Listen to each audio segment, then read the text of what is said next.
Hello, Garland Nixon here, and oh my gosh, it's Monday about 1:30 in the afternoon, and let's have a talk, just a kind of an intellectual exercise, just for fun. Let's talk.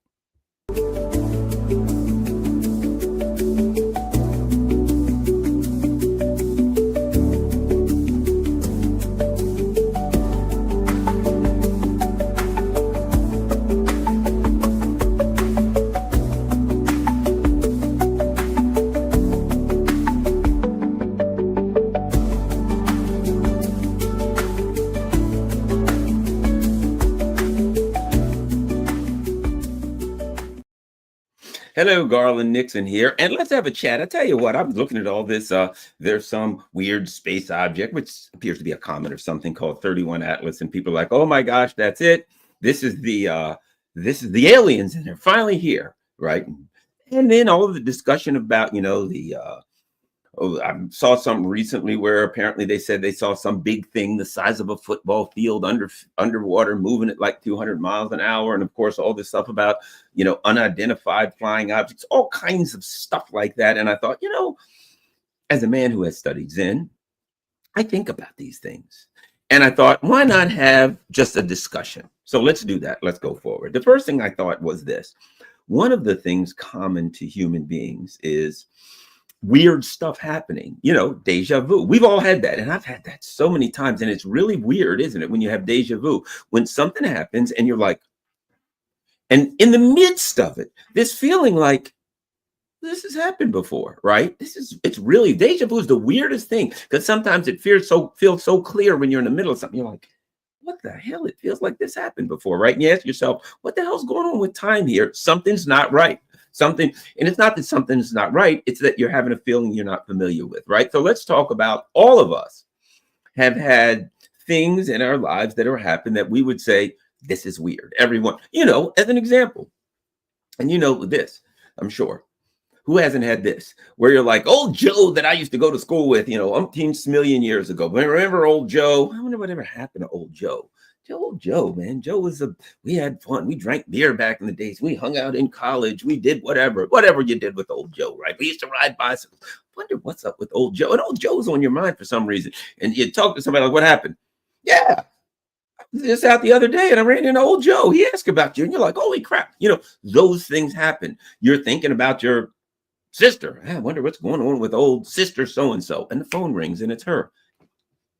Thinking about somebody. You go to call somebody and they're like, that's weird. I was just dialing you. And right? These things that individually could just be happenstance, could just be coincidence, right?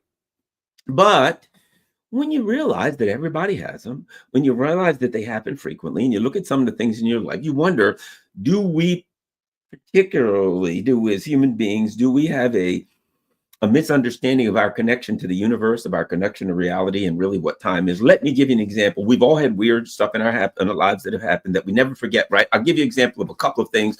I will guarantee you that everybody in the chat, has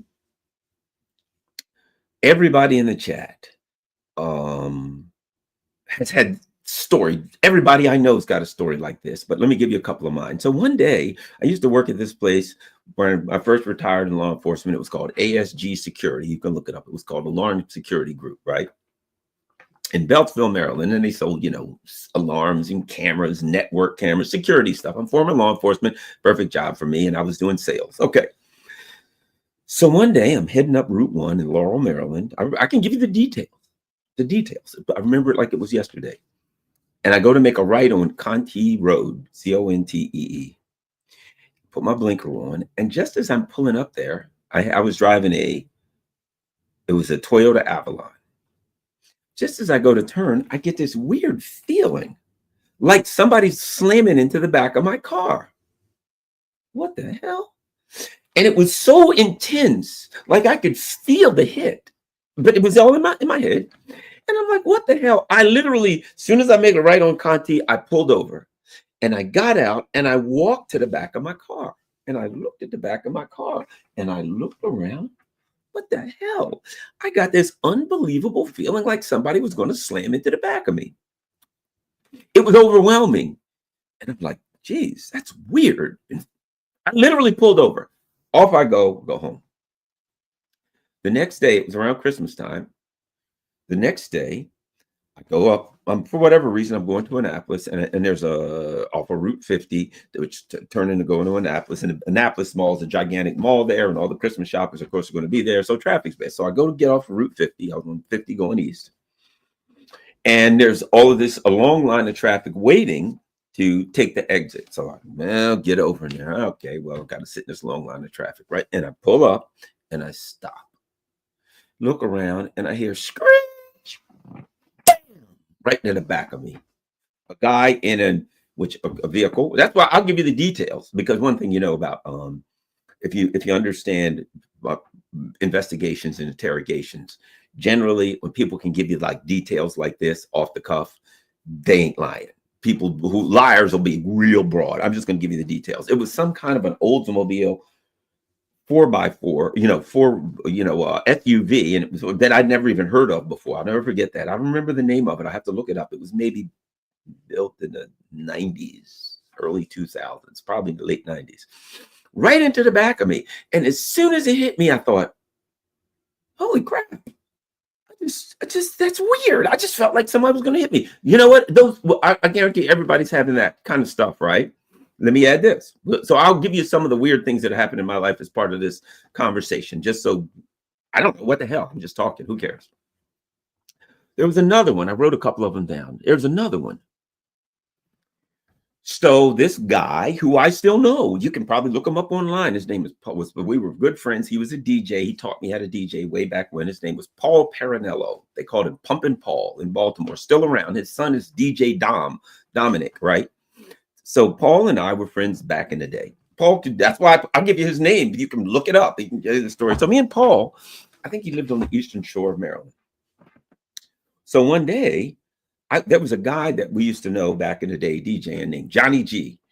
And Paul had told me a while back that he had moved up to Pennsylvania. Okay. So I was thinking, I wonder what the hell ever happened to old Johnny G, I just started thinking that. What the hell ever happened to old Johnny G? I hadn't seen him in 20 years. I wonder what happened to Johnny G. So one day I called Paul. Hey, Paul, yeah.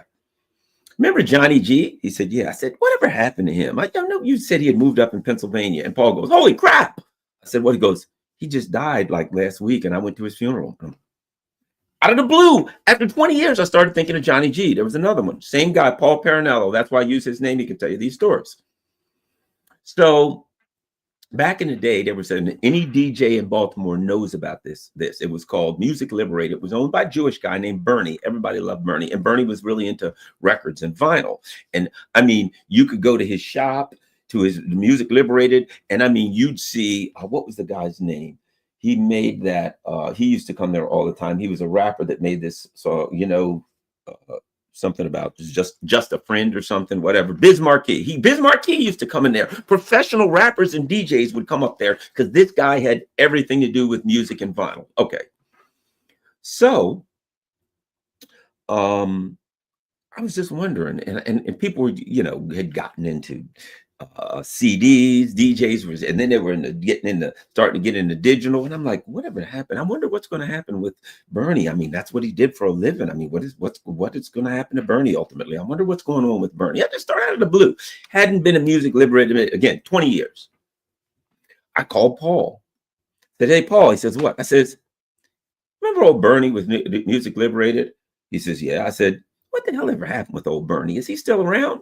Paul gives me the other one. Holy crap. I said, what? He's like, he was just in a car accident 3 days ago.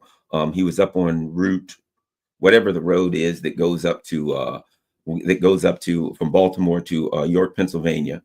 He was just on I-83. He says he was on 83. There was something that happened. Somebody slammed into the back of his car, blew up. He was killed instantly. I'm like, holy crap.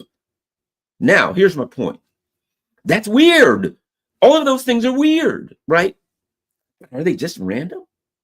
And as I said, I will guarantee you that everybody in the chat, that everybody that's watching this can look and can say, yeah, I've had things like that happen, right? I've had things in my life. I thought about what happened to so-and-so. I thought about this person, they called me. Thought about, I remember old Billy, blah, blah. And then I walked through the mall and holy crap, there's Billy. I've seen him in 15 years. Billy, I was just telling somebody the other day. We run into that, right? Now, one could argue that, okay, we all have a connection to each other, that we're all one thing and we all have a connection. But here's the other thing, the issue of time. Yeah, if we have a connection, that's fine, some kind of way. Then how the hell would you know that you were going to run into some guy in some random event in a couple days? You know what I mean? Why would you think about somebody and they're calling you? You think about someone, you've been thinking about somebody all weekend, and Monday that guy calls you. And you're like, geez, I was just thinking about you all week. I was wondering what happened to Dave. And what the hell? I haven't talked to Dave in a year and a half. And he called me, right? That call was Monday and you were thinking about him. So you not only have the issue of the connection between the human's brains and human consciousness, you also have the issue of time, because you're thinking about him Friday, Saturday, Sunday, and he called you on Monday. Prior to the event happening, you had some kind of connection. So it wasn't just a connection to that person, it was a connection to the event that was not bound by the concepts of time and space. And you'll notice I say the concepts of time and space, because the concepts of time and space are uniquely human, because animals don't have concepts of time and space. They don't have words. They can communicate. Crows can call, animals can look at each other. Look, if an animal looks at each other and he ruffles his fur up to scare another, that's a communication, but they don't need words. Words can make it easy to communicate your thoughts or to mislead people or whatever you want to use, but they can be limiting in that once we come up with words and concepts, we are now limited because we think those within the confines of those concepts. Once I believe I'm an American and therefore I'm a Black person, I'm a woman, I'm a man, I'm this, I'm that. Once we believe we're this or that, we are bound by that concept, and that produces an inevitability. Once we come up with a concept in our brain, I am this is this way, this country's that way, that guy's a dictator, this person's a good person, that this is that, whatever. We come up with this concept in our brain based on words, based on some symbols, right? Once we come up, words, sounds, symbols, whatever, something is written down. But once we come up with that, and here's what the problem we have, we run into something called cognitive dissonance. Again, animals don't have to deal with this, which is this. You now have a concept, a belief in your mind. This is a certain way, okay? Evidence comes to the contrary. So you believe something to be true. Humans believe things to be true that aren't necessarily true constantly. But you believe something to be true, evidence comes to show that it's not true. And now you have cognitive dissonance because you don't want to believe. You have an emotional attachment to that belief, to that this must be right. Capitalism is great. It works all the time. Socialism is great. It works all the time. This is great. I'm a Muslim. I'm a Catholic. I'm this, I'm that. You have an emotional attachment to the belief that you are something, or that something works or something doesn't work. Once you have an emotional attachment to that, when evidence comes to show that that's wrong, to disprove it, then you have to deal with that. But you're not dealing with the new evidence. The new evidence is what it is. You're not dealing with the old evidence. The old evidence what it is. You're dealing with the thought in the brain and the connection to the old evidence that says, I can't consider new evidence and I don't want to consider new evidence. And if in fact the new evidence is true, that screws me up because everybody I know believes this. How can I not believe it? Now, your connection is not to the evidence. You're trapped in your brain by this belief that you have to be consistent, that you have to learn something, you have to believe it, and now you have to be consistent in that belief. And you can't wake up tomorrow and say, oh, I thought that was true, but I got new evidence, and now I'm going to take the new evidence. No. And then you fight and you push away. It couldn't be right. I'm telling you. It couldn't possibly be right. I mean, if the aliens, let's say there was an alien ship, we'll use this as purpose. If that alien ship landed on the planet and some aliens got out and they said, look, got to tell you guys, in a nutshell, you're an ant farm. And, we put this thing together to watch how it was going to go. And there's some issues here that we think we decided to come straighten out. So it is what it is. And you say, yes, but we believe in fill in the blank, whatever religion you choose. But I'm a fill in the blank. And the alien says, look, I know that seems. Let me show you the evidence. And he takes out and he shows you how the people were created. And he goes, watch this. And he pushes a little button and the guy next to you jumps up and down. And he says, watch me make him wiggle. And he wiggle. He says, oh yeah, see that tree over there? Watch this. Boink. And the tree disappears. He goes, this is all in a lab. Okay. You guys are lab rats as far as we're concerned. And we actually invented the concept of religion. So that was something that we would interject into this ant farm and see how you guys reacted. It didn't work out well, but whatever the hell, right? So now you're a fill in the blank, Christian, Muslim, Jehovah's Witness, you whatever the hell, Buddhist, whatever. And an alien comes and now shows that, hey man, this whole thing's an ant farm. I guarantee you that most people on this country, on this planet, who believed in whatever they believed, when they ran into that cognitive dissonance, but I was brought up my whole life believing that I am a fill in the blank, and that God's coming back at this certain time, and this guy's going to do this, and this religious guy, and all these things. Well, all these things I was brought up believing all this was true, and now there's a freaking alien here saying no, they ain't, and he's kind of showing me evidence. What do I do? Most people would simply say, nah, I'm going to go with what I got. Why? Well, what am I supposed to do? Go home and tell everybody in my church that, hey, we've been had by an alien and we're kind of ants in an ant farm? No way. I'm going to stick with my community, right or wrong, right? You have that cognitive dissonance of dealing with reality, with truth, because we are tied to beliefs and concepts that have nothing to do with reality, but they have everything to do with the way our brains work. Now, let me continue with this way of thinking, with this line of thought, as it were.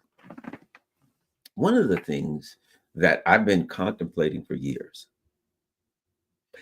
and that is the infamous double slit experiment. You probably heard of that, right? Where they take this little gun with photons, basically, and they have, let's say, for the purpose of this discussion, let's describe it like this, right? Let me see if I can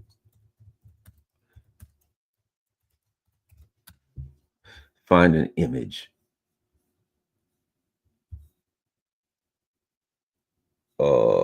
Here we go. Here's a good picture of the old double slit experiment.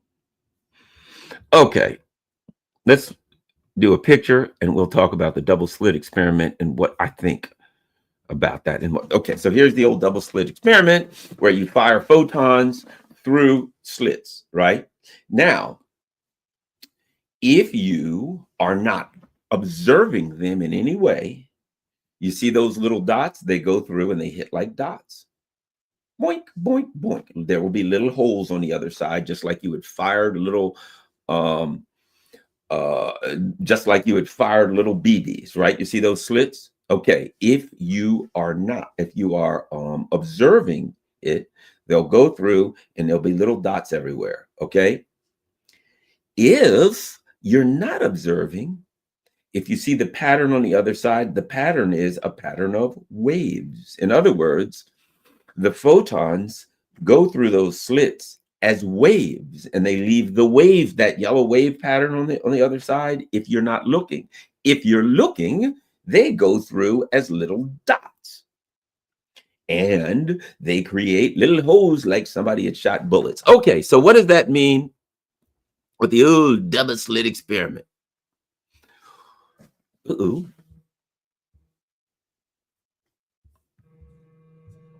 All right. What does that mean? Let's see if I can get my size right here. I don't know what's going on. Anyway, what that means is, depending on whether you look at it, makes a difference. Depending on whether you're observing makes a difference. Think about that. We're talking about things in the known universe that act differently if humans are looking at them, as opposed to if things aren't. Okay, based on the way we've been taught to interpret reality, let's see if I can get this thing right. That doesn't make sense, does it? Based on the way we're talked about, reality is everything is hard and fast, and the table's a table, doggone it, and everything we see is what it is. It just is what it is. And there's no way that would quote defy the laws of physics, as if the universe has the laws of physics, as if the universe has to obey a set of laws, and I guess it would be punished, maybe be put in jail if it violates the laws of physics. That is a human concept, the laws of physics. There are laws. There ain't no laws of physics. But we believe there's laws of physics. So in our mind, we have to act as though there are. There are certain consistencies that we can observe. That ain't a law, because we observe consistencies. Well, if you jump off a building, you'll never go up. Okay. That's something consistent. And then when somebody jumps off a building and they go up, we say that defies the laws of physics. But it can't defy the laws of physics. That's just the way it works. Sometimes things in reality aren't what we would call consistent. Consistent simply means it meets our expectations as far as an outcome, right? Okay. So what I'm saying is, when we look at the double slit experiment, we learn if we're observing something, it acts differently than if we're not observing. Now, that's on the quantum level, but we don't know if that happens on a larger level, but we've now demonstrated that it works on a quantum level. Now, let me go to one other thing, and that is called entangled particles, right? What does that mean? What is an entangled particle? Well, again, it's photons, right? But what happens? In a nutshell, I'll simplify it. You've got these two photons, and they are entangled. They are connected. Now, no matter how far you put these photons apart, right? These two particles, you can put one on one side of the universe and you can put another on the other side of the universe, 100 million light years apart, right? In quantum entanglement, no matter how far they are. I think, what was it? Was it Freud or something who called it spooky actions at a distance? Basically. So if you think about it, if your spaceship is here and my spaceship is here, 1 light year apart, right? A light year, the distance that light travels in 1 year. So our spaceships, and we want to contact each other. And I send a signal to you. The fastest that signal, as based on our understanding, could possibly reach your ship from my ship would be 1 year, because that's the universal speed limit, right? So if we were 10 light years apart and I sent you a message, you'd have to wait at minimum. If that message is traveling at the speed of light, you would have to wait 10 years, because that's the universal speed limit. That's the fastest this could possibly get there. But quantum entanglement has demonstrated something else, and we got to figure that out. And I'm just going to hypothesize, shall we say.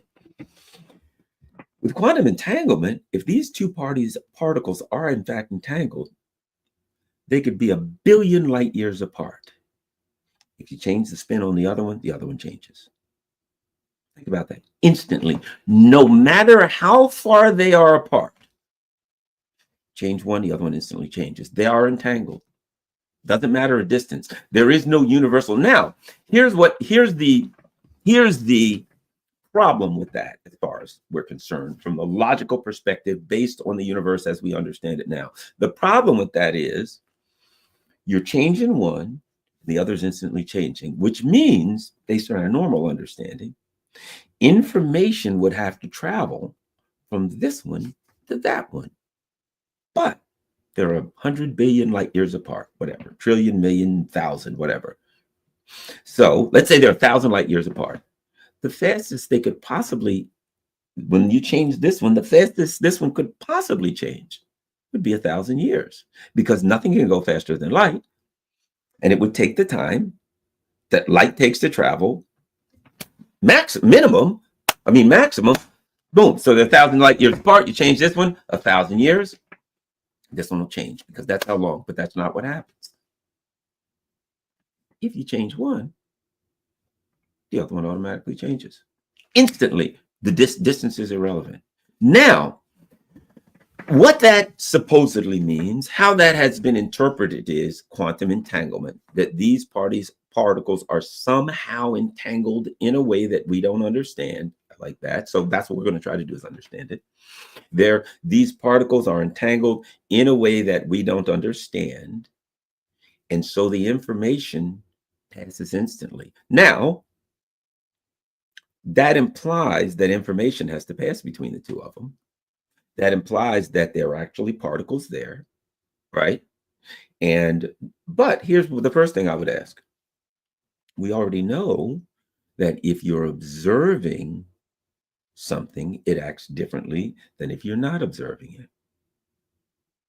So the issue is entangled particles. The only way we know they're changing is because we're observing them. But we also can surmise this. If we're not observing them, then they're not even particles. They're waves. You're observing it, it's a particle. If you're not observing it, it's a wave.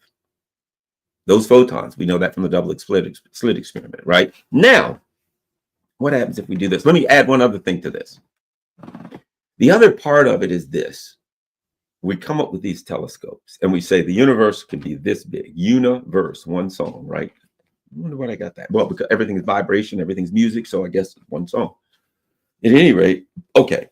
So they say the universe is this big. You know what I mean? It's like, hey, it's like there's a fence at the end of it. I don't know. This is how far you go. Once you get there, that's it. There was the Big Bang, and then the things are moving out, but there's an end. And this is when the Big Bang happened. Things could only be that, but so far apart. Okay.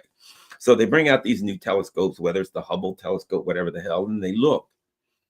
And they're like, well, this is weird. The further we look, the further we find. You know, there was one thing called the deep space field, I think, right? And what they did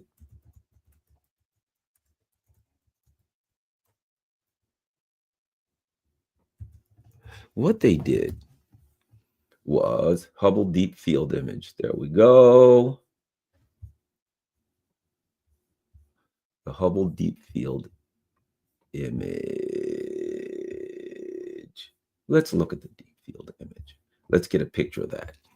And here's what's interesting about the deep field image. Let's get a picture of this.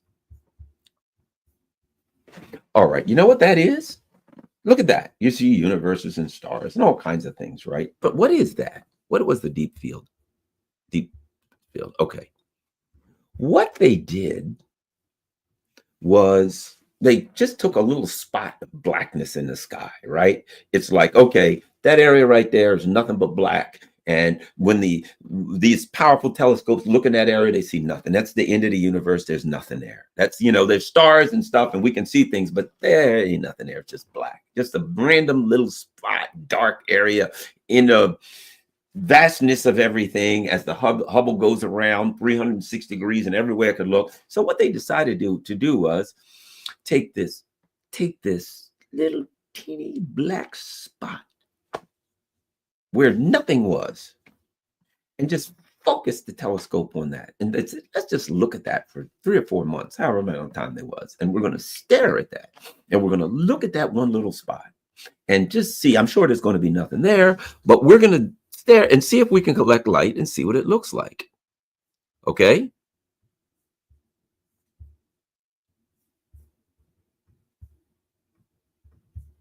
Hold on.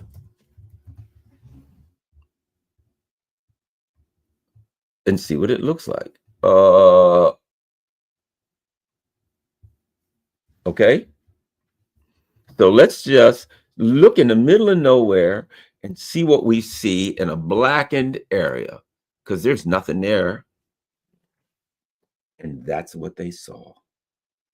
In a little teeny weeny area of space that's nothing but blackness. And you know, if you look there in a telescope, you're not going to see anything. And let's focus the telescope in that area, and we know we're not going to see nothing but blackness. And then that little teeny area of space where there's nothing but blackness, blah blah blah. That's what they saw. That's what you saw. Which again says the universe is immeasurable, possibly. That's one way to look at it. But I'm going to take another perspective and trying to figure out what's up with, because let me say, put it like this. Seems like no matter how far you look, you keep seeing the same thing, right? That no matter how far you look, that's the picture that you see. No matter how, and they're like, well, the universe has to stop the edge of the universe, which makes no sense. But it seems to me that if you were to pick another little black space in that field and you were able to magnify that, you get the same thing ad infinitum, indefinitely. As far as you can look, that's what you're going to see, right? And the questions is that people said thousands, 10,000 galaxies or something, I think they said, but unthinkable stuff, right?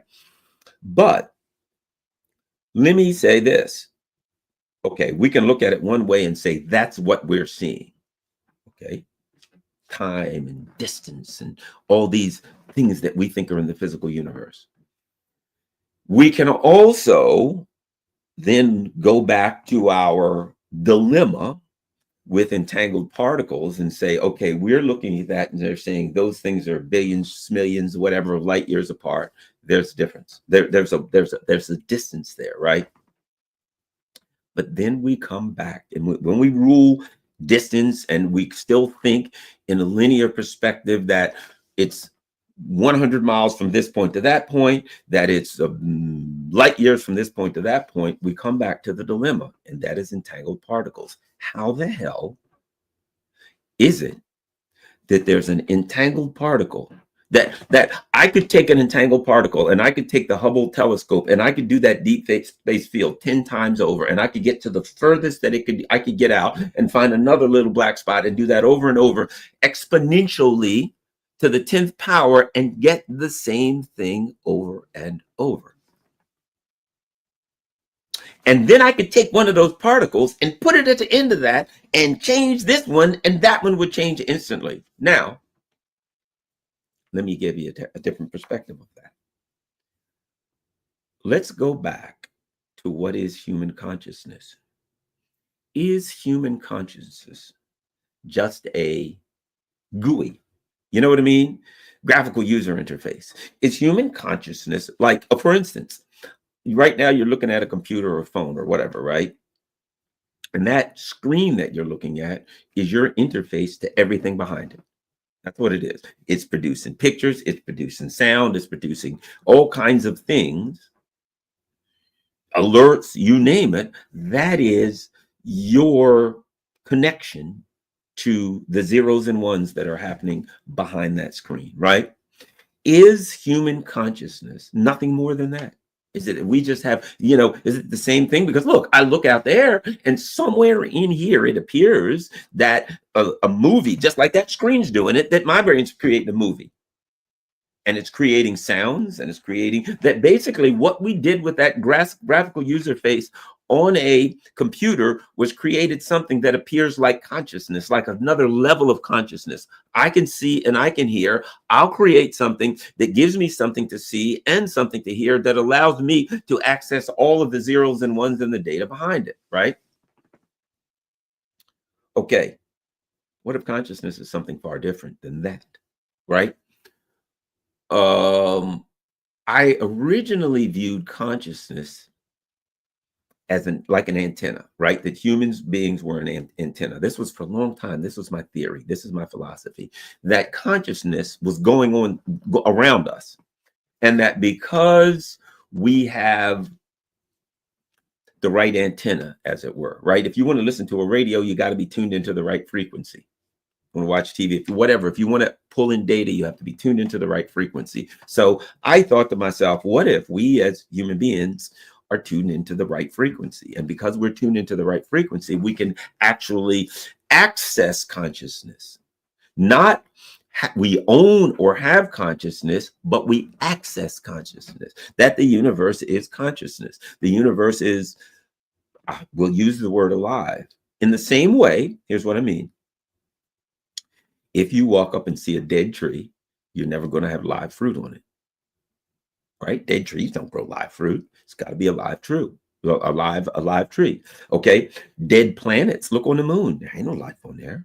It's dead. Look at the Earth. It's living. It's alive. There's life everywhere. In the same way, and you might have heard this analogy before. In the same way that an apples as a verb, it creates apples. It's the dynamics of an apple is that apple tree is that it will produce apples. You can argue that the earth peoples, that the dynamics of the earth is a dynamic that would create grass, that would create trees, that would create people, that the earth peoples, using people as a verb. Okay, so we think about this. A tree. What's the difference between me and a tree? A tree gets all of its nutrients from the earth. Okay. And let's say you eat a steak. Where all of the vitamins and minerals of that steak come from? Out of the earth. When this steer or whatever ate grass, but also he's getting nutrients from the sun and the air and but everything, right? Oxygen. So his environment created something, and you took in those, we use the word nutrients. So in the same way that the tree is connected to the earth and pulls in the nutrient, you can move around on the earth, but you're still connected to the earth and you still pull in the nutrient from the earth, just like a tree. It's not much difference, except the tree's probably smarter than we are, because it doesn't have to work. It doesn't have to do anything. It just kind of sits there and chills. Hey, what's up? I'm a tree. It's great. Okay. So I think that if we look at our consciousness as something different than a graphical user interface, if we look at our consciousness as the thing, not even a connection to the universe and reality, but the thing that creates it, right? The thing that creates it. What I mean is this. And when I say creates it, I don't mean on an individual basis. I don't mean I'm an individual, therefore I create it. I create the entire universe. I think if you're going to look at consciousness from the perspective that it creates the entire universe, then you have to look at it as one consciousness, as one gigantic consciousness, not as individual consciousness. And each one individual consciousness creates the universe. And then that would also say this: because consciousness creates the universe and there's one consciousness, that would mean that there's nothing weird about thinking about somebody. Hey, I wonder what happened to old Joe. And then Joe calls you, because you and Joe are in fact the same consciousness. You're branches of the same tree, as they say in Zen, 1,000 gourds from a single vine.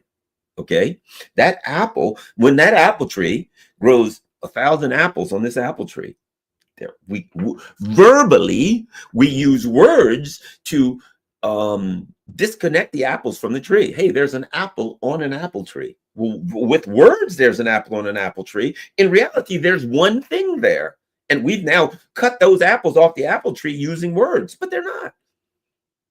They're part of the tree. That's all one apple tree. That's all one consciousness. And we do that with humans. There's humans here. There's Russians. There's Americans. There's this, that. We use words to cut them up, to tear them apart, to make them different, everything. But in reality, words and symbols tear things to pieces. But in reality, that division is a concept. And the universe is not a concept. Now, we can look at Rupert Sheldrake, interesting stuff. He talks about the brain as a field, right? For instance, like it's a field around you. And you've all heard this, watching football, the people who play sports, and they'll say the quarterback is back. He feels the pressure. You got to feel the pressure in the pocket. And you'll watch a game, and it's like some guy is coming at the quarterback, and he steps forward just like he reaches. Just when the guy gets to, he feels it. He jumps up, like an intuition, right? We're told, especially in the West, to ignore intuitions. Forget the word intuition. No, that's a bad word. That's not hard, solid things. But we all know it's true. You ever have the feeling somebody was staring at you? You look, there's somebody staring at you. You have a feeling with, oh, I had a feeling that. Now in the West, we're taught to ignore, in our culture, to ignore those feelings and intuitions. In a lot of Eastern cultures, they go with feelings and intuitions. And they understand that an intuition or a feeling is every bit as strong, as powerful, as important, and in times even more so important than the things that you can quantify, right? How about this? I just went with my gut. In other words, how about this? I think I'll sleep on it. I can't make a decision. I'll go to sleep, and I'll allow my brain, while I'm asleep, to do whatever it's going to do. And then when I get up, something will pop into my mind, right? That's a very Zen thing. It's a very understanding that our brain can do things that we don't understand, right? Okay, somebody walks into the room. Your brain will look at them. Your brain will evaluate them. It'll see their face. It'll see their movement. And your brain, within fractions of a second, your brain knows that that person's a problem, that person's a danger. And you'll look and you go, for some reason, I don't trust that. Well, what about, you seen old Bill? Yeah, I don't trust old Bill. Why? I don't know. I just got a bad feeling about him. You'll see animals do it, right? And you don't know why you got a bad feeling about Bill. You don't consciously know why, but you and your brain knows damn well why you got a good feeling about a bad feeling about old Bill. And old Bill's probably up to no good. That's why you got the bad feeling about Bill. He's a problem. He's a danger. Your brain picked it up. It could be that his smile didn't match the crow's feet here, so it was a fake smile. Could be his body language. Could have been everything about him. But your brain picked up vibrations from that guy, and your brain said, Bill's up to no. Stay the hell away from Bill. These things are important. And in the West, we're taught not to identify with our intuitions, not to accept the validity of our intuitions. We're taught to reject them. Nope, that's just an intuition. It's what we go with science. Trust the science. We're told things like that. Not something don't feel right. Feel right. Oh, they mushy intuition stuff. What are you? Some kind of a Zen lunatic, pal? No.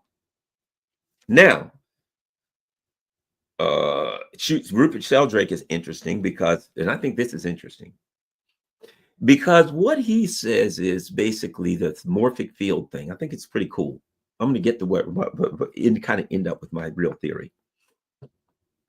Basically this, that we, for lack of a better way to put it, rather than being computers, okay, if you make me as a computer, that the things that we learn upload into the cloud, which is the universe, and we can access things that have been uploaded into the cloud.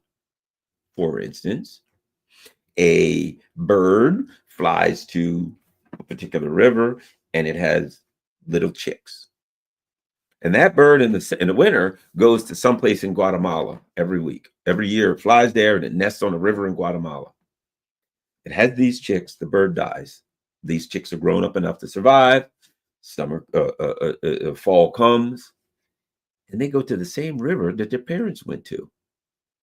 But they've never been there. They have no way of knowing that the mother bird went to Guatemala, to this particular river in Guatemala, maybe even a particular tree, and they go there. Pigeons, take a damn pigeon. They blindfold it, they put it in a box, they take it 1,000 miles out, and they release the pigeon. Back it goes. Now, there's been ways to explain it. Oh, they use the magnetic field, this and that. But again, our belief system is that you'd have to teach the pigeon where to go, that you'd have to teach the bird where to go, that there's no way. But somehow, could it be that information was transferred genetically? Could it be, in the DNA? Could it be that these species of birds, as has been argued, these species of birds upload information to the cloud, as it were? They're all connected, and that this bird just has access to all of that stuff because he's a bird and he knows what to eat and how to eat it and how to avoid predators and all of these kinds of things, right? We don't know. These are realities. So here's my thought. I've come to believe, again, who knows, but this is what I've come to. The reason that entangled particles befuddle us, the reason that we say this doesn't make sense, that this particle can be here and this particle can be 100 trillion galaxies, 100 trillion light years apart, you change one, the other one changes. Makes no sense. It can't make sense, because how does the data go, right, between the two? Maybe the data doesn't go between the two. Maybe if our consciousness creates the universe, to some extent, when we look at the universe, right, our consciousness is a mirror. Right? If you look into a mirror, right? When you look into that mirror, there's things that you see in a mirror, but they're not real per se. They look real. They seem to be real, but they're not real. There's something that's being reflected on a surface. That surface has the ability to reflect reality so that you can look at that surface and you can see reality. If you look at a picture, is that picture real? Absolutely not. But if you look at that picture, that has the ability to reflect reality. That ain't reality. That ain't a dog. That's a picture of a dog. That ain't you. That's a mirror, and you're looking at you. The mirror can reflect something, right? Okay. Now, if, as we believe, that these two entangled particles can't do what they're doing in the real world, what if they're not? What if the fact that our consciousness creates it means our consciousness creates the concept of those two particles? Our consciousness creates the concept of all of those galaxies. And so what we're actually seeing, what we're actually dealing with is not two separate particles that have to communicate to change things. But what we're looking at is a concept inside our brain, inside consciousness, right? You know how people say, you've heard this discussion about wormholes. Well, it's a wormhole theory. You can fold space and time, and you can travel from any point in the universe to another point in the universe instantaneously. That's the theory about wormholes, right? But what if the wormhole is not in space? What if the wormhole is here? And you would say, but how can two people do it at the same time? How could two people get in a ship and both go through this wormhole and come out somewhere else? Because there's one consciousness. So we call it two people, but those two people are parts of the same consciousness, of the same reality. And so when we, and I've believed this often for a long time, when you look at what human beings have created, discovered over the course of time, you have to ask yourself, you know, because people come up with a okay, I think there's such thing as whatever, and let's look into it, and what do you know, they find it. What if the universe is, because we are reflecting reality in the universe like a mirror, right? That when we start coming up with ideas about what might happen, what could happen, what might be possible, that's what in fact creates it. Because our brain is a giant mirror, reflecting the universe, right? We're looking at a picture here, just like you look into a mirror. So what we're looking at, you look at a mirror, that ain't reality. That's a reflection of reality. So what we're seeing through that telescope that is being created in our brains, in our minds, in our consciousness, that's not the universe. That's a reflection of the universe. And in a reflection of the universe, time don't matter. Space doesn't matter. Where something is doesn't matter. It's a reflection here. So anything can happen in a reflection of the universe. And because our consciousness is creating that universe, right? It's creating everything that happens. And that means that it can create other things, that there is no limit to what it can create, because our consciousness is creating everything. Now, let me give you an example of that. You look at grass, and there's a blade of grass, and that blade of grass is green, right? It's green, but is it green? What makes that blade of grass green? What makes that blade of grass green is light shines off of it. Light hits that blade of grass. That blade of grass reflects those photons back to our eyes at a particular frequency. And that particular frequency, we use a word to describe that, and the word is what? Green. That's all it is. What is green? It is a particular frequency of light that is reflected. Now, here's the thing about it. We have found that there are certain animals. We look at a tiger and we say, hey, that tiger's orange. Yeah, orange in the jungle, that makes no sense. All these other animals, the animals that you want to eat, see you and they run away. And then we find out that the animals that are preyed upon by tigers, many of them, they see a different spectrum of light. They see light at a different frequency. So the tiger appears green to them. So while he appears orange to us, to the animals out here that he normally eats, he appears green. In their reality, orange is green. If you ask them, they'd say, call it orange or green or whatever. Yeah, that's a friggin' tiger. I'm out of here. He's going to eat me, right? Again, so that means when we say the grass is green, because we have the type of, here's what green is. Let's define green.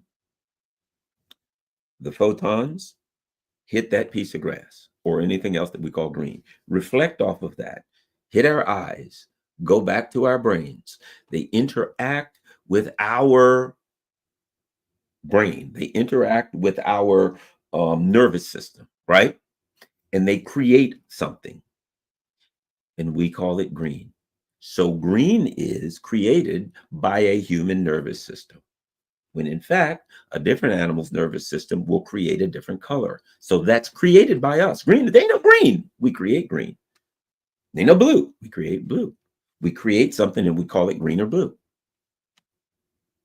So my point being, if we're creating green or blue on that grass, right, then all these other colors and all of these other things we are creating. And the question becomes, how much of the universe do we create? I would argue if there ain't no way around that. You either create a little of it. I mean, excuse me, let me put it a different way. You either create none of it or you create all of it. I don't see a way where you can create part of it. Look, you've heard the saying, if a tree falls in the woods and no one's there to hear it, is there a sound? There's an easy answer to that. The tree falls in the woods, plump. Now, what does it actually do? It moves air. It moves air and it moves stuff. And that stuff, that wave goes through. Now, if there happens to be a human being around, at some point that movement interacts with a human nervous system. And when it does, that human nervous system interprets that movement of air and whatever else it's moving. And then we call that a sound. A sound is that movement connected with a human nervous system. If you don't have a human nervous system or some other animal, whatever the hell, I don't know, but I can't speak for other animals, same thing. I'm just saying as far as humans, it wouldn't be a sound for humans, for animals, because the animals don't have a word for sound. So it really technically wouldn't be a sound for other animals because they don't have a word for sound. But for us, no, if a tree falls in the forest and there's no human here to see it, hear it, then we don't have a sound, because hearing and sound are a function of the interaction between something and a human nervous system. Light is an interaction between photons and a human nervous system. Colors are an interaction between this frequency of light hits a human nervous system, it creates orange. It hits this animal's nervous system, it creates green. It creates another animal's nervous system, and it's maybe that animal can see in black and white. So the colors are created by the human nervous system. My position is the whole kit and caboodle was created by the human nervous system. And the reason that entangled particles seem to defy the quote laws of physics is because they ain't going on out there. Is because what we're actually looking at is a representation of what's going on out there. So when you change one photons, you are interacting with, I'll put it to you like this. If I have a map, and on that map, here's Baltimore and here's Philadelphia. They're 99 miles apart, okay? On a map, I'm looking at that, drawing a map, Baltimore and Philly, 99 miles apart. And if I take a string and measure them, holy crap, they're only 3 inches apart on that map.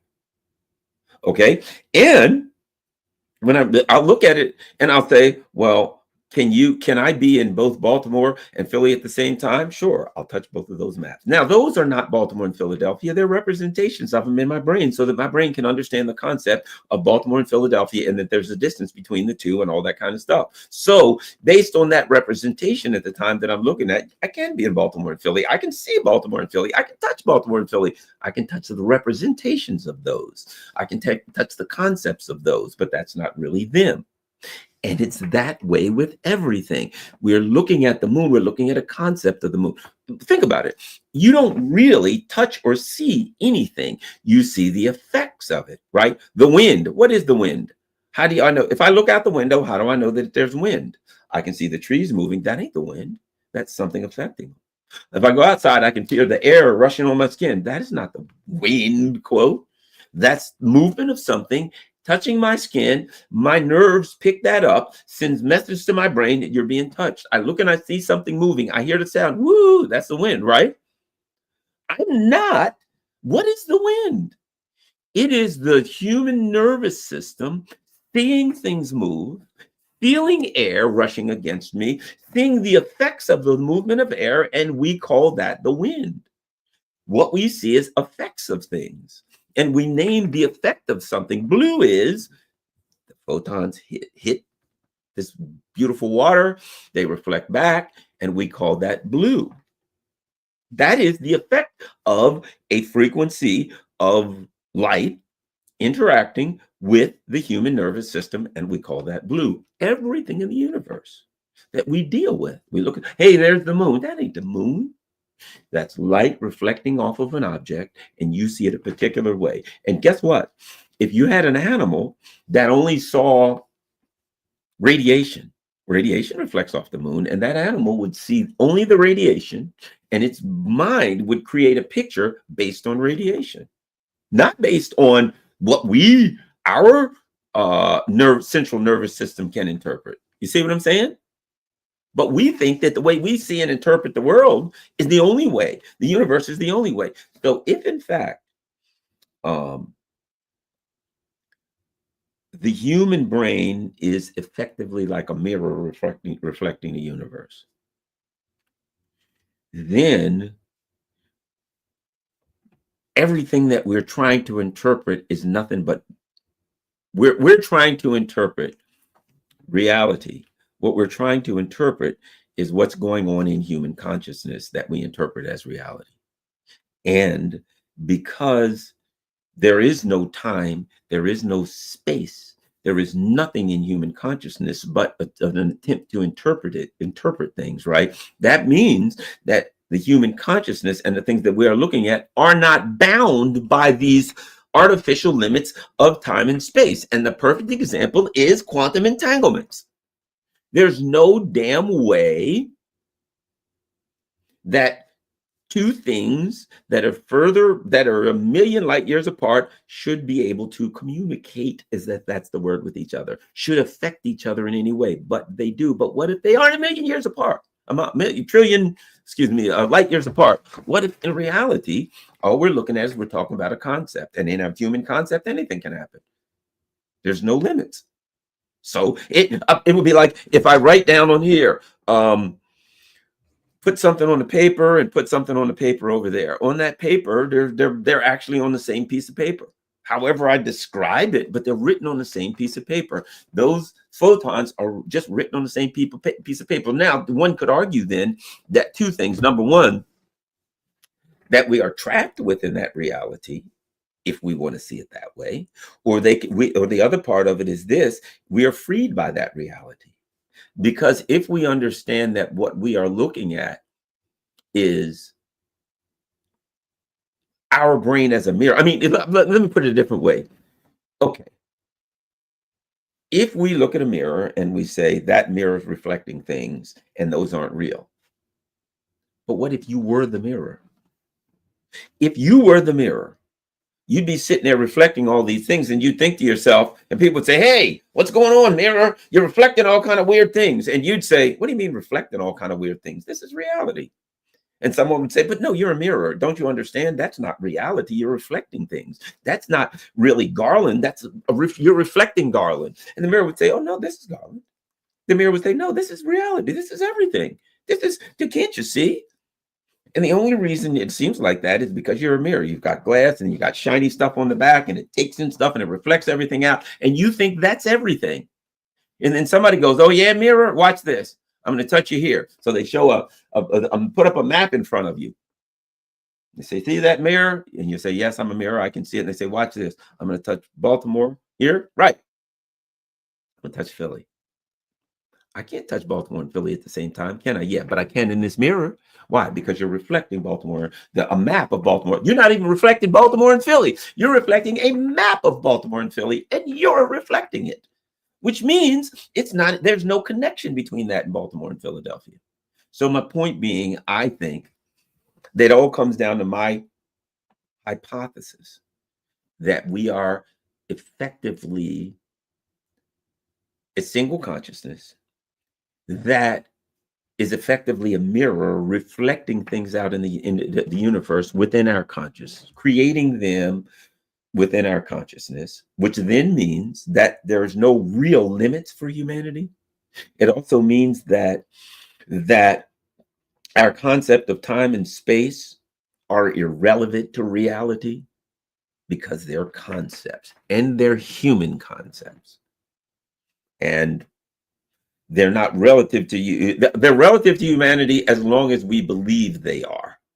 Someone says, I disagree completely, Garland. Well, that's great. Wonderful. That's what scientific discussions are all about. That's what philosophical discussions are about. Wonderful. And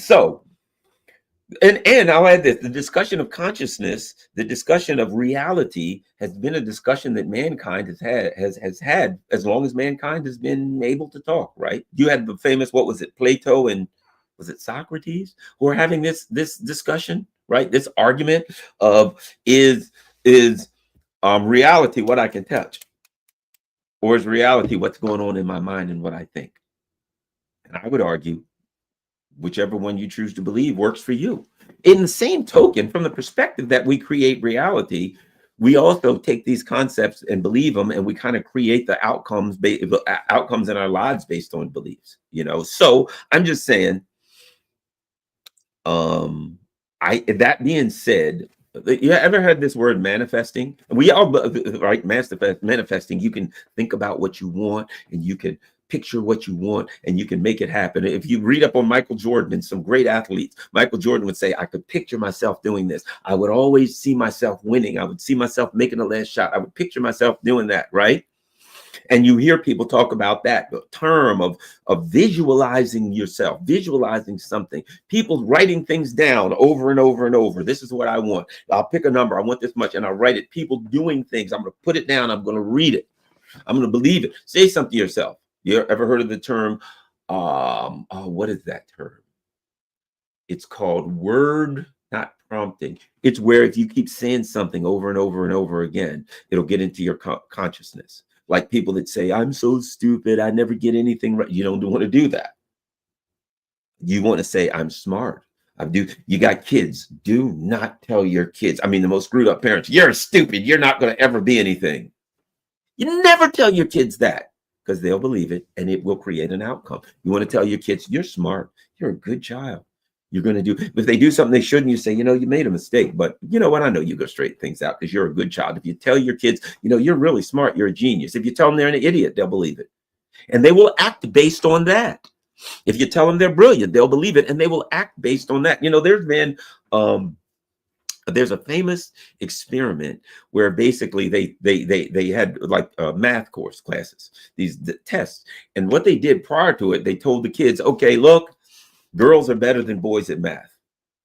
And guess what? The girls scored higher and the boys scored lower. And then another group, they'd say, boys are better than girls. They would just say the opposite. And when they convinced the group that they convinced were the ones that they would do the best. And the others that they convinced were worse would do the worst.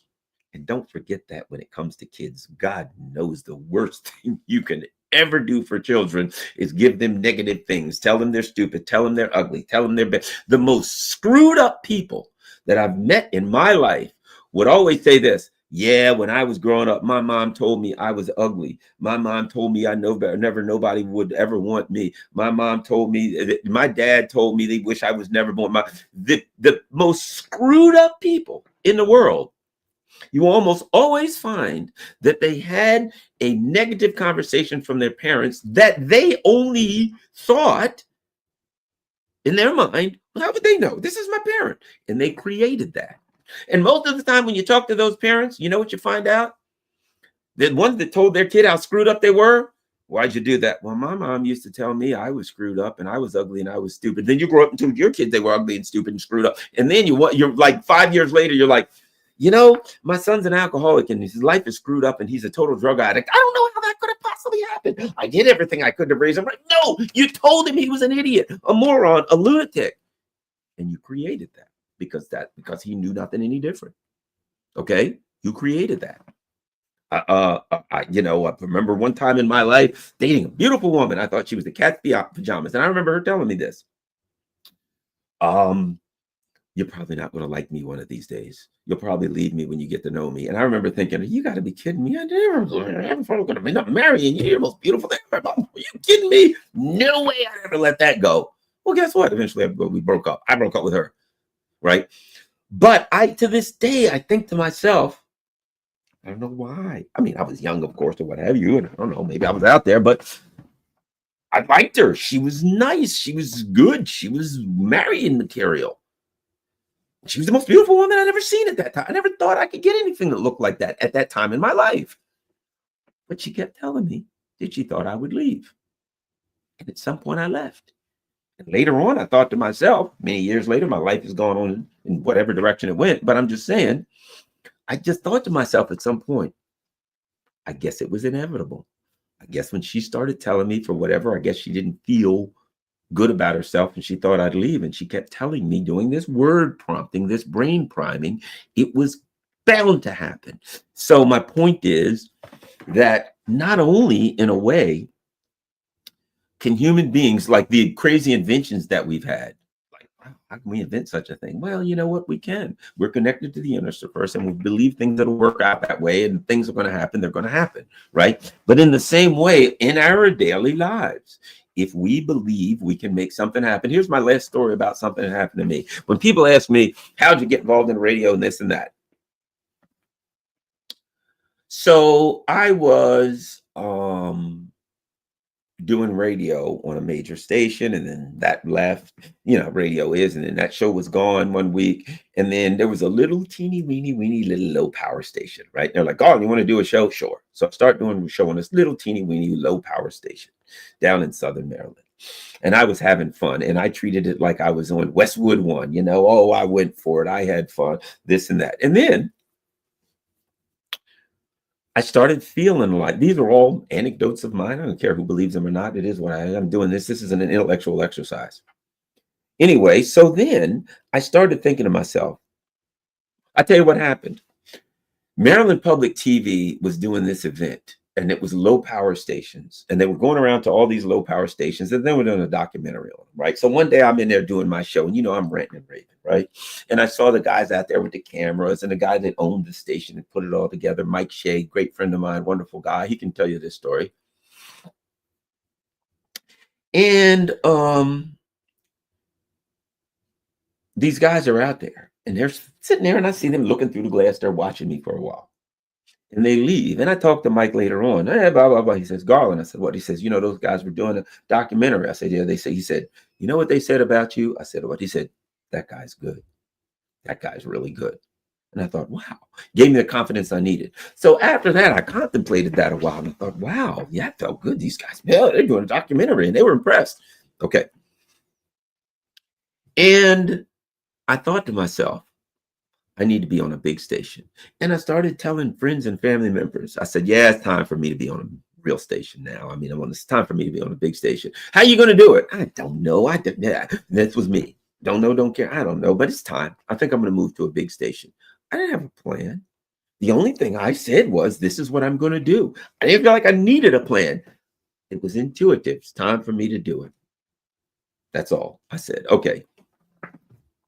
So then a friend of mine back then, the ACLU, that's when the ACLU wasn't the crap hole it is now, in my opinion, but they were still actually doing some things to stand up against the government over, extension of authority back then.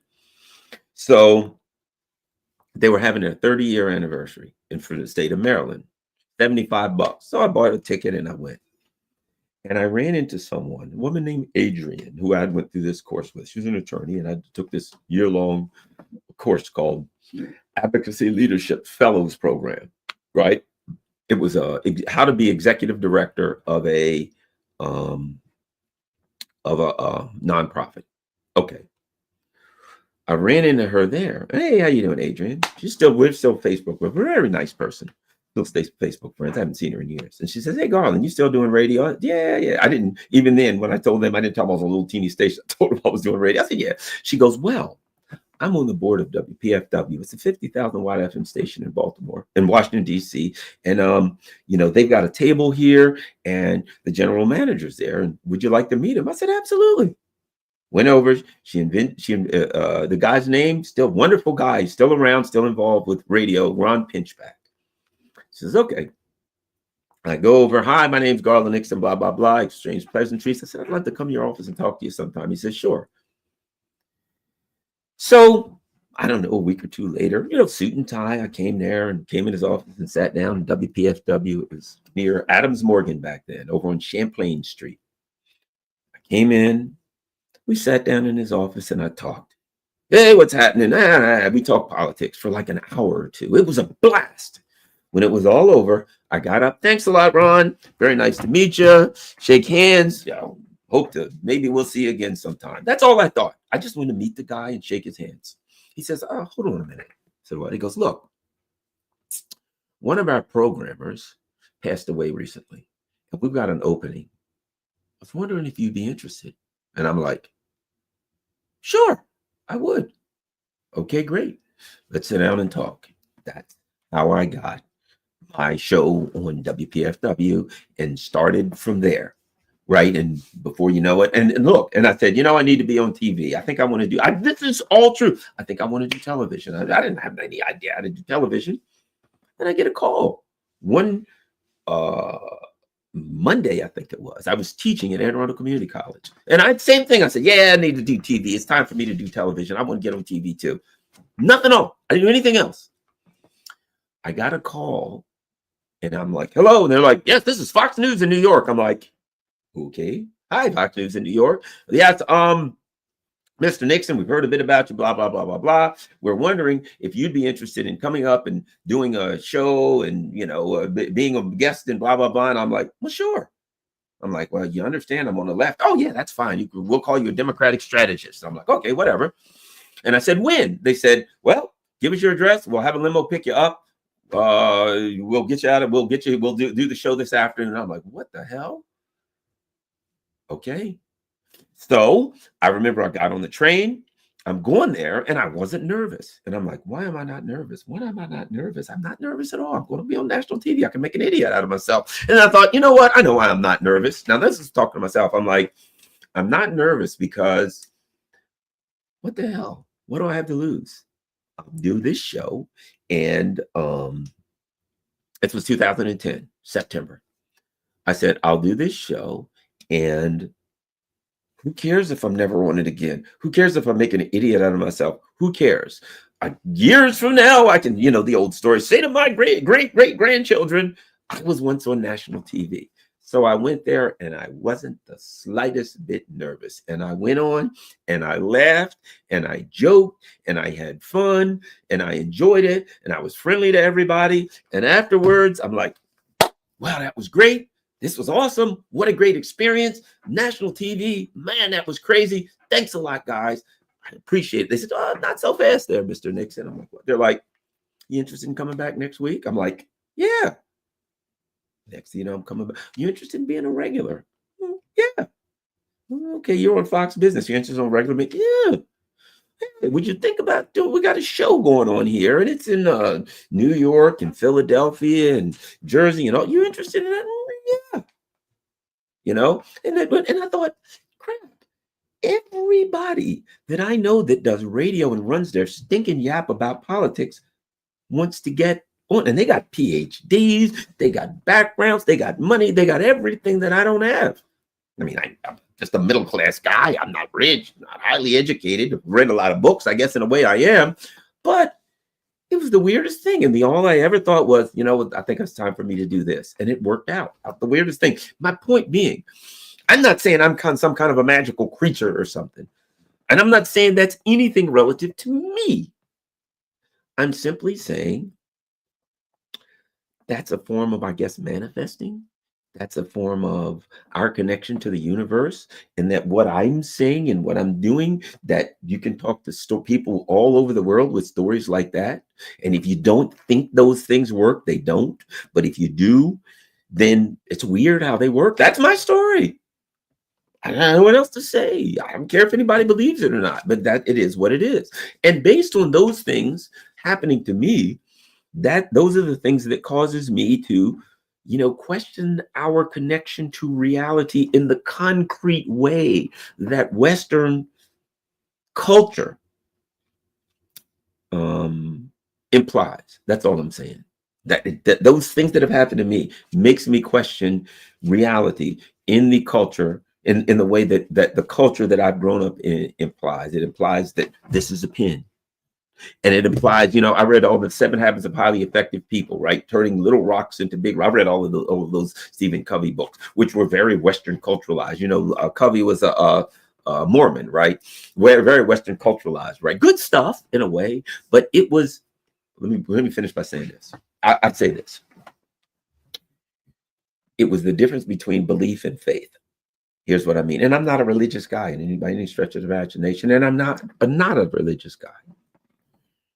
But I see people who are very religious in church all the time and they have no faith. What do I mean the difference between religion and faith? I mean, between belief and faith. Okay. A person that has belief will say, I need to get on a big radio show. How am I going to do it? And they'll go home and they'll write up a plan. And that's a good thing for them. And then they'll write a scheme of how they're going to do it and how they're going to go about it. And they'll have a manner of doing it. And they believe that if they do everything just right, it can happen. And they'll act on that plan. Right? I want to go on TV. Okay, how am I going to contact? I'll call these people, and they'll do all kinds of, and it may very well happen. And that's belief. Belief is, if I do this, I can make this happen, right? Okay. But what is faith? Faith is, I ain't got to do all that. That if I really believe it, and I wait to see what the road is that's going to take me there, right?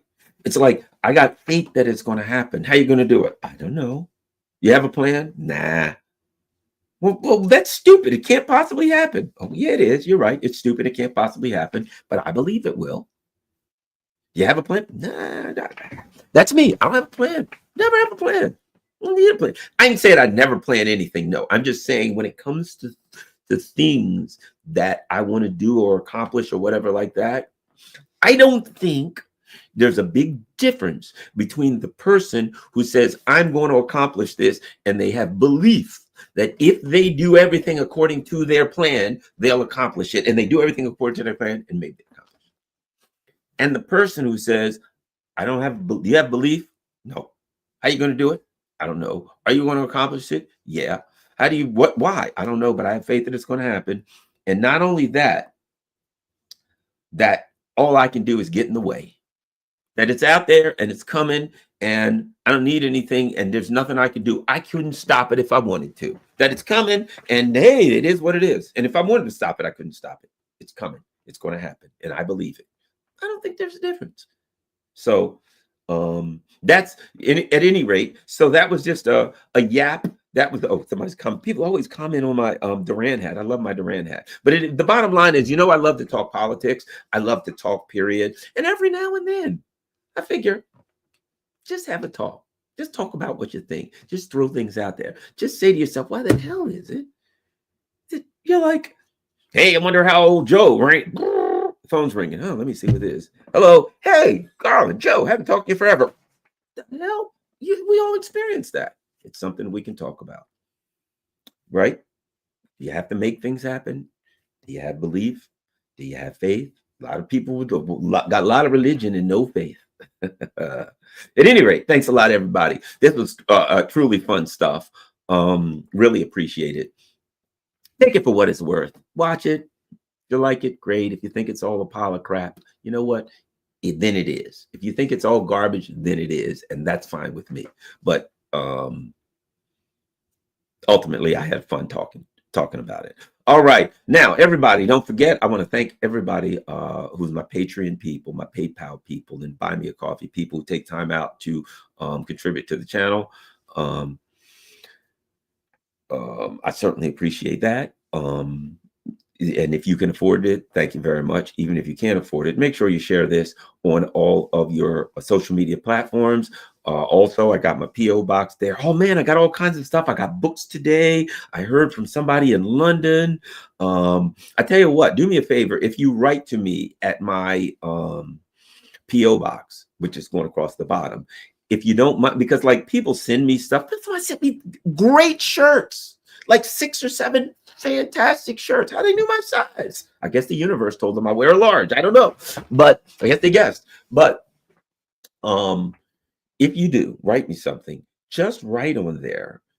Do it's okay for you to say my name. I'd like to thank people. I'd like to say, hey, thanks to Joe Ho Schmittenfield from Schenectady for this letter, for this or that. But I don't know. Some people might not want the name there. So do me a favor. If you write anything to me, or if you have written something, send me a mail to my P.O. box, which is about scrolling across the bottom, and just say, hey, Garland, I don't mind if you say my name. If you whatever you send me, I don't mind if you say my name. If it's a book, I got a great book. Where the heck is that book? Look at this. Somebody just sent me this, and I'm afraid to say her name. It's called A Line in the Sand, Britain, France, and the Struggle That Shaped the Middle East. James Barr. With superb research and telling quotations, Barr has skewered the whole shady story. How cool is that? Somebody sent me this book. This is awesome, right? But I don't know if I want to say people's names, because I don't want to. Maybe I shouldn't. Maybe I should. But thank you for and send a donation, an actual donation. How cool is that? Thanks a lot, everybody. Appreciate all the fine work that you all are doing. I appreciate everyone who has contributed to the channel and shared us on all your social media platform. If I find that people, thank you very much, Cam. If I find that people like this, maybe we'll do more of this stuff where we don't just talk geopolitics. If you have some kind of a philosophical question, scientific question, throw it at me. I'd be happy to do a stream on it. Thanks a lot, everybody.